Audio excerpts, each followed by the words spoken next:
బాబాయ్ అయితే వీడియో తీయమంటే మొత్తం కట్ చేసి పడేసాడు. ఏం చెప్పాలి ఇక మా బాబాయ్.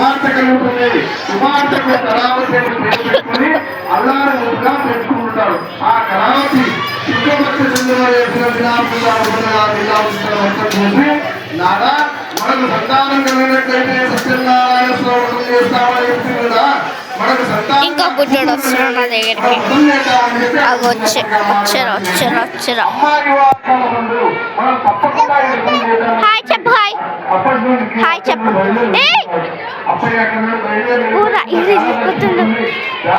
అద్దు హాయ్. హాయ్ చెప్పు. హాయ్ అద్దు హాయ్. అమ్మాయికి తగిన బరువులు వచ్చి తీసుకోబడి ఉంటాడు. ఒక వైద్య కుమారం వచ్చి తీసుకుంటాడు.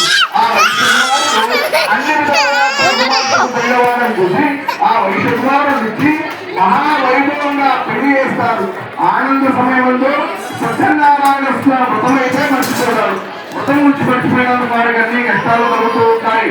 తినడానికి తిండి లేక ఆఖరికే బాధపడుతూ ఇల్లు పిల్లలు విచారణ చేస్తూ ఉండగా అప్పుడు ఆ వైశ్యుడు అనుకుంటాడు, నేను వ్యాపారం చేసుకోవడం వచ్చినట్లయితే నాకు ధనం కలిగి ఈ దరిద్రమంతా కూడా తొలిగిపోతుందేమో అని చెప్పి భావించి అల్లుడు వెంబడి వ్యాపారం చేయడమే ప్రయత్నిస్తారు. వ్యాపారం చేసుకుంటూ రత్నశిలాపురాన్ని చేరుకుంటారు.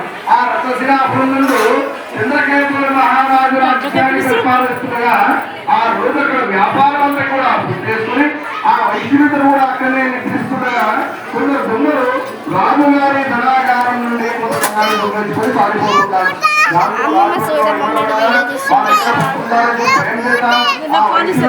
రాగానే దొంగలు ధనం పారిపోతారు. దాంతో రాజు చూడగా అనంతమైన ధనంతో ఇద్దరిని చూసి మీరే దొంగలు అవుతున్న ఇద్దరిని తీసుకెళ్లి కారాగృహం వదిలిస్తారు. వారు ఎంత పాటించినా కూడా వారి మాట ఎవరు నిర్ణయకుండా పోతారు. సత్యనారాయణ స్వామి యొక్క మాయమే చెప్పుకోలేక అనేక విధంగా వేడుకుంటూ ఉంటారు. ఆ సత్యదేవ మాయ వల్ల ఆ చంద్రకేతు మహారాజు యొక్క ధనాగారంలో ధనాన్ని దొంగలు పారిపోతున్నారు. దాంతో రాజుపడి వస్తుండగా అనంతమైన సముద్రంలో వీరిద్దరిని చూసి వీరే దొంగలు అవుతున్న వారిద్దరిని తీసుకొని కారాగృహంలో వచ్చేస్తారు. కూడా వారు మీ మాట ఎవరు వినకుండా పోతారు. వారి శాపవశతే వారి యుద్ధ కూడా జరుగుతుందని తెలుసుకోలేక ఆ వైశ్యులిద్దరిని కూడా రాజుబడులు ఆ కారాగృహాలు బంధించిన వారు సభలో వచ్చి వారిద్దరు రాజు చెప్పగా ఆ రాజు వారిని ఏమి విచారం చేయకుండా వీరిని తీసుకొని కారాగృహాలు బంధించండి అని చెప్పి కారాగృహాలు బంధించి అనేకమైన కఠిన కారాగృహ శిక్షణని కూడా విధిస్తుంటారు. వారు ఎంత పాటించడానికి కూడా వారి మాట ఎవరు వినలేకుండా ఉంటారు. ఆ సత్యనారాయణ స్వామి యొక్క శాపవశతే బాధపడుతూ కళావతి వీరాలు కూడా తినడానికి బాధపడుతూ వీళ్ళు విచారణ చేస్తూ ఉంటుంది. ఆ విధంగా విచారణ చేస్తుండగా అందులో వీరావతి రోజు ప్రచారం వస్తుంది.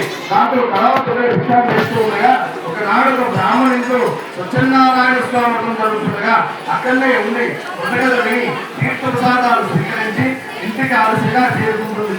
ఇంటికి ఆలస్యంగా కూడా కళావతిని చూసి వీరావతి కోపించి అమ్మాయి నువ్వు ఇంత రాష్ట్రంలో ఎక్కడున్నావు, నువ్వు తపస్సు చేయడం లేదు అని సందర్శిస్తుంది. దాంట్లో కళావతి దుఃఖిస్తూ అమ్మ ఒక బ్రాహ్మణుడితో సత్యనారాయణ స్వామి వ్రతం జరుగుతుండగా అక్కడనే ఉండి వ్రతగలని తీర్థ ప్రసాదాలు స్వీకరించి వచ్చినాను, అందుచేతనే ఆలస్యమైంది అని చెప్తున్నాను. ఇంకా వీరావతి సంతోషించి నీ పుస్తకాన్ని వృద్ధి చేస్తానని మీరు ఆలోచిస్తున్నాను. అందుచేతనే మీకు కష్టాలు కలుగుతున్నాయి. ఇప్పటికీ వృద్ధం చేసినట్లయితే కష్టాలను కూడా దొరికిపోతాయని చెప్తున్నాను. ఆ విధంగా ఆ సత్యనారాయణ స్వామి ఒక తేలికై తెలుసుకొని ఆ కళావతి స్వామి గారిని వేడుకుంటారు. ఓ స్వామి, నీ అనుగ్రహం మా భర్త క్షేమంగా కారాగృహం నుండి విముక్తి చెందినట్లయితే నేను తల్లి కూతురమైన కూతురు రుణం చేస్తాను స్వామి అని చెప్పి ఆ సత్యనారాయణ స్వామి వేడుకుంటారు. అందుకు ఆ సత్యనారాయణుడు వారిపై అనుగ్రహం చెందినవాడు కాగా ఆ రోజు చంద్రకేతు మహారాజు స్వప్నంలో సత్యనారాయణ స్వామి కనిపించి, ఓ రాజా, నువ్వు బంధించిన వారి అంతా కూడా వైశ్యుడు వారిని విడిచిపెట్టు లేకపోతే రాజ్యమంతా కూడా సమూలంగా నాశనం చేస్తానని చెప్పాడు. అది విన్న రాజు వారు పథకాలను గురించి సభలో వచ్చి సభలోని వారందరూ కూడా తనకు వచ్చిన స్వప్నం గురించి చెప్తారు. ఆ స్వప్నంలోని మాటలన్నీ కూడా నిజమే అని చెప్పి నిర్ధారణ చేసుకుని వారి దగ్గర తీసుకున్నటువంటి వారికి ఇచ్చి వారికి కొత్త పుస్తకాలను ప్రేరణ చేసి ఆ వైద్యులను కూడా సాధారణంగా అక్కడి నుంచి పంపు చేస్తారు. ఆ విధంగా పంపగా సత్యనారాయణ స్వామి యొక్క మాయవలైనంత కూడా తెలుసుకోలేక సత్యనారాయణ స్వామిని వేసుకోకుండా రాజు దగ్గరికి మమ్మల్ని ఇచ్చిపోయినారని చెప్పి రాజు వేసుకుంటూ సత్యదేవుని వచ్చి అక్కడ వెళ్ళిపోతారు. ఇది కన్నపురాణి దేవాకాండ హాయ్ చెప్పు అటాధ్యాయ మమ్మీ హాయ్ చెప్పు తృతీయోధ్యాయ హాయ్ చెప్పు సత్యనారాయణ భగవానుకి జై రాన్ బాబాయ్ కొబ్బరికాయ ఉంటుంది రమణానికి ప్రసాదం పెట్టి ఆపుకోండి.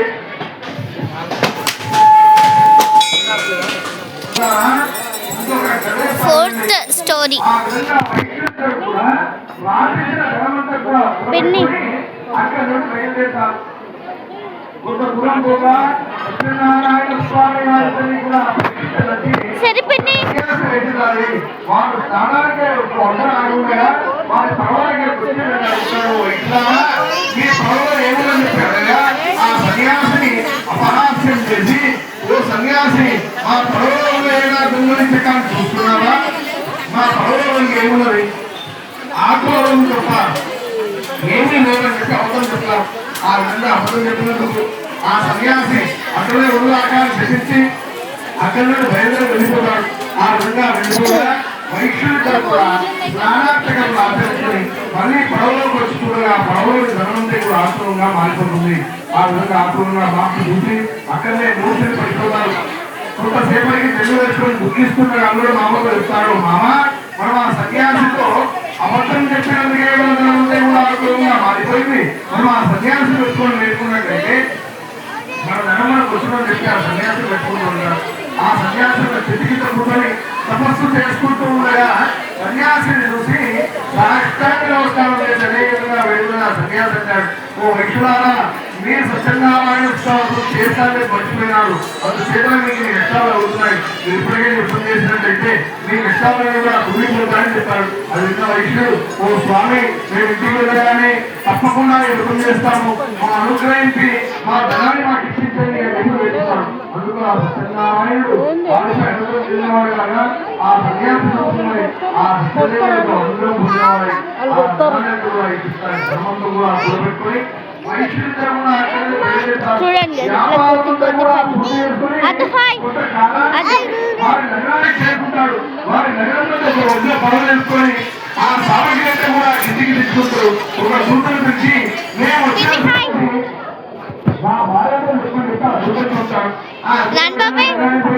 రాన్ బాబాయ్ హాయ్ చెప్పు అమ్మ షావుకారి గారి పడవ ఇప్పుడే రేపటి అయినది వారు వచ్చిన చెప్పని పంపినాలని చెప్పి ఆ రూపు చెప్పగానే అప్పటికే కళావతి నీరావతి సత్యనారాయణ స్వామి వ్రతాన్ని చేస్తూ ఉంటారు.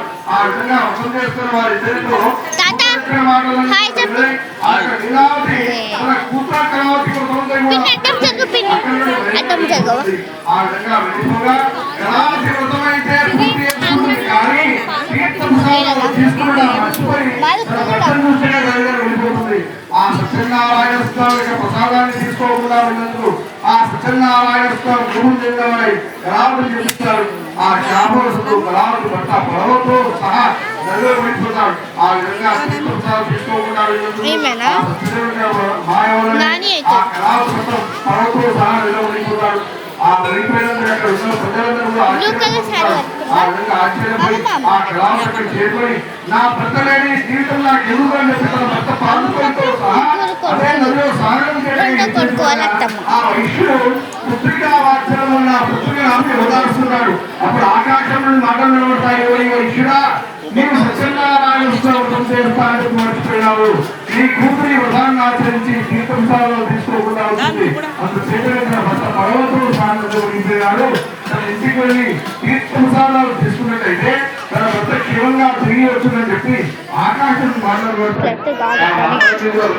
ఆ కళాలు ఇంటికి వెళ్ళి సత్యనారాయణ స్వామి వేడుకలు తీసుకుంటారు తీసుకుంటుంది. అందుచేత కళావతి భర్త పర్వతంతో సహా నెల్లూరు నుండి బయటకు వస్తాడు. ఆ విధంగా బయటికి రాగా అక్కడ ఉన్న ప్రజలందరూ కూడా ఆశ్చర్యపోతారు. ఆ వైష్ణవులు కూడా అక్కడ చేరుకొని ఉంటారు. అప్పుడు ఆ వైద్యుడు అంటాడు, నేను నా కూతురు పుట్టినప్పటి సంది ఈ వ్రతం చేస్తా అని చెప్పి మర్చిపోయిన కష్టాలు కలుగుతున్నాయి. నేను ఇప్పటికే వ్రతం చేసినట్టయితే నా కష్టాలన్నీ కూడా తొలగిపోతాయని చెప్పి ఆ సత్యనారాయణ స్వామి పెట్టుకుని అదే నది ఒడ్డున తన అల్లుడిని కూతుర్ని కూర్చోబెట్టుకుని బంధుమిత్రులను తీసుకువచ్చి భక్తి శ్రద్ధలతో వ్రతాన్ని చేస్తాడు. తాను ఆ విధంగా వ్రతం చేయడం వల్ల వారి కష్టాలన్నీ కూడా తొలగిపోయి సకల కోరికలన్నీ కూడా నెరవేరిన వారి అంటే నందు మోక్షాన్ని పొందేవారి కాదు. ఇప్పుడు సముద్రాన్ని వేదాకారుడు సూత్ర సూర్యగారిని సన్మానం నారాయణ స్వామి సత్యనారాయణ భగవానుకి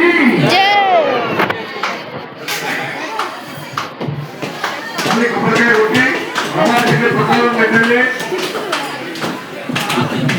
పిన్ని ఎన్నో కథ నాని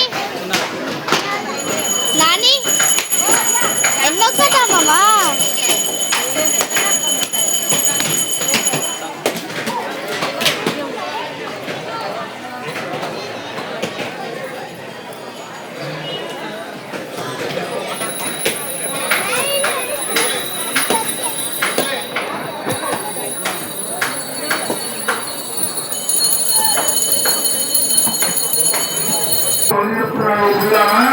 ఇంకొక కథ చెప్తానండి.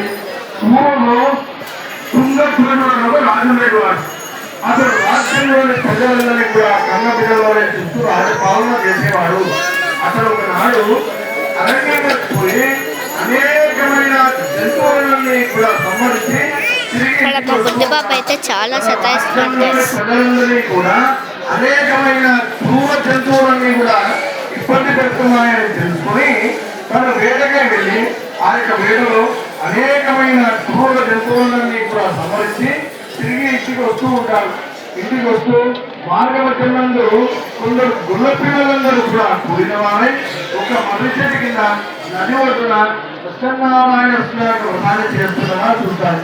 వ్రతం జరుగుతున్నలా చూసి స్వామివారికి నమస్కారం కూడా చేయకుండా సమీపంలో ఇంకో చెట్టు కింద కూర్చొని విశ్రాంతి తీసుకుంటూ ఉంటారు.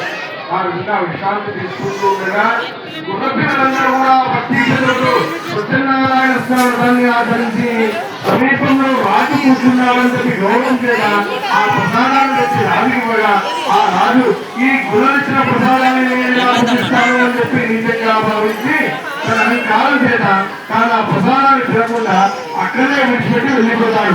ఆ సత్యనారాయణ స్వామి ప్రసాదాన్ని రాజు తినకుండా ఉన్నందుకు సత్యనారాయణ స్వామి గోవిందవాడై ఆ రాజు చూపిస్తాడు. శాపవశతో రాజుగారి 3 కుమారులు చనిపోతారు. సకల సంపదలన్నీ కూడా అడిచిపోతాయి. క్రమంగా దళితం సంభవిస్తుంది. ఇప్పుడు రాజులందరూ కూడా దండయాత్ర చేయగా రాజ్యాన్ని విడిచిపెట్టి అనేకమైన కష్టాలను ఇస్తూ బాధపడుతూ తిరుగుతూ ఉంటారు. ఆ విధంగా కష్టాలు పడుతుండగా ఆ రాజు అనుకుంటారు ఒకనాడు అదే అరణ్యం ముందు గుణపిల్లలందరూ కూడా వ్రతం చేస్తున్న వారు చూసి వాళ్ళ చిట్టను చేరుకొని వారితో అడుగుతారు, ఓ గుణపిల్లలారా మీరు చేస్తున్న వ్రతమేమి? ఈ వ్రతం చేసిన ఏం ఫలితం లభిస్తుంది? ఒక విధానం ఏంటి? ఇదంతా కూడా నాకు చెప్పండి అని చెప్పి అడుగుతారు. అందుకు ఆ గుణపిల్లలు చెప్తున్నారని సత్యనారాయణ స్వామి వ్రతం ఈ వ్రతం చేసినట్లయితే సకల కోరికలన్నీ కూడా నెరవేరుతాయి, సంపద కలుగుతుందని చెప్తారు. అది వినాయక రాజు నేను ఇంత ముందు కూడా ఈ వ్రతం చేస్తున్నా అది చూసి అందుచేత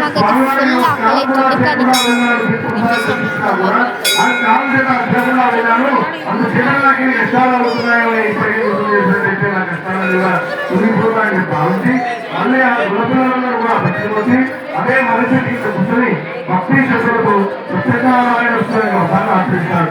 ఆ విధంగా వ్రతం చేయడం వల్ల వారి కష్టాలన్నీ కూడా తొలగిపోతాయి, సకల కోరికలన్నీ కూడా నెరవేరిన వాడేశాడు, భక్తులన్నీ కూడా కలిగిన వాడేశాడు, ఉత్తర భూతాలందరూ కూడా పుట్టిన వాడేశాడు.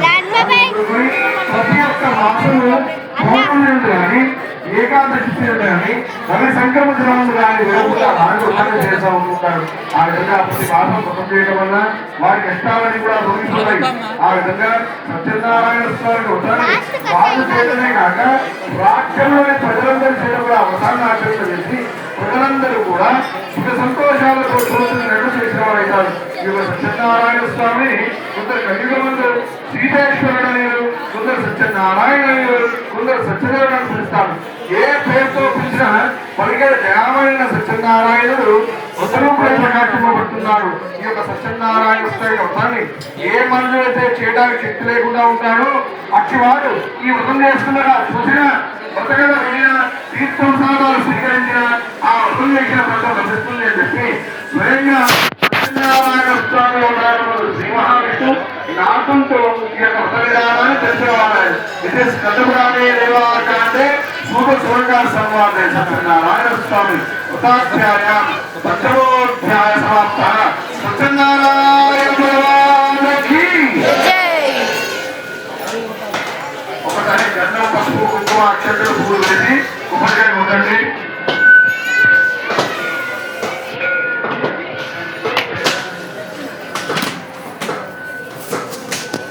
టోటల్ అయితే అయిపోయింది, కథ అయిపోయింది, 5 అయిపోయినాయి.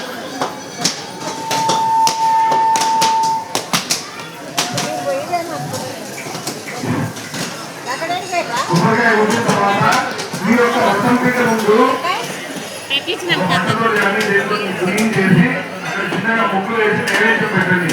మీరు తెచ్చిన నైవేద్యము స్వామివారి ఎదురుగా పెట్టండి.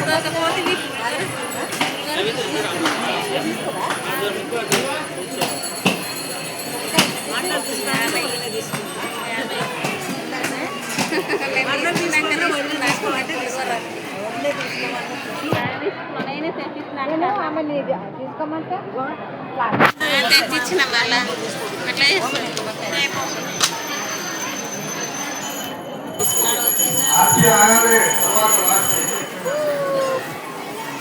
కానీ ఈడ అక్కడ పెట్టేది ఫస్ట్ అక్కడ ఉంది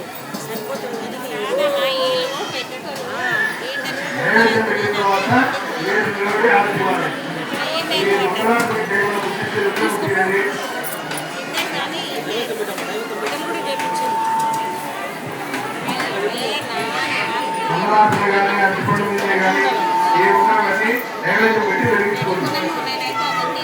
నైవేద్యం పెట్టి చేసిన ఒక్కొక్కగా వేసుకోండి.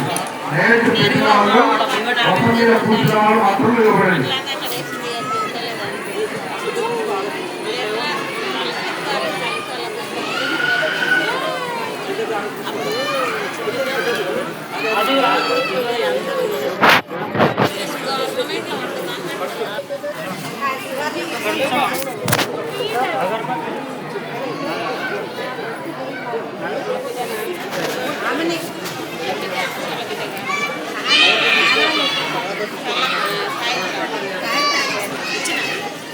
జస్ట్ మిస్ ఒక్కసారి కింద ఆగిపోయినంత పని అయింది గాయస్. ఒకటేసారి కింద పడ్డది phone.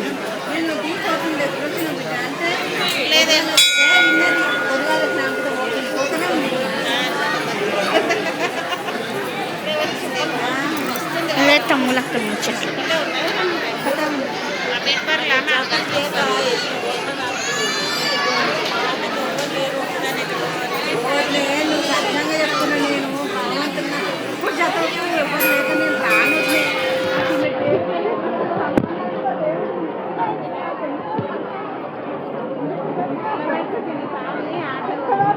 Received 100 rupees on Paytm.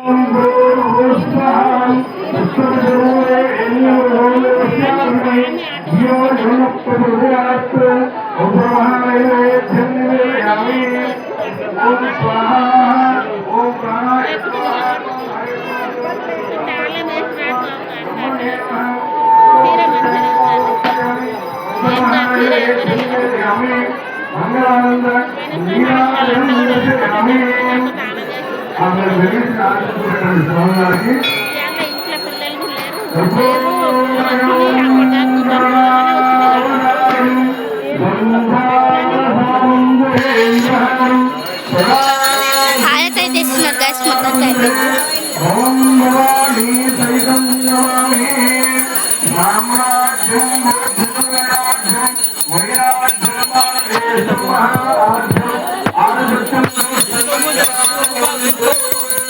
మంగళ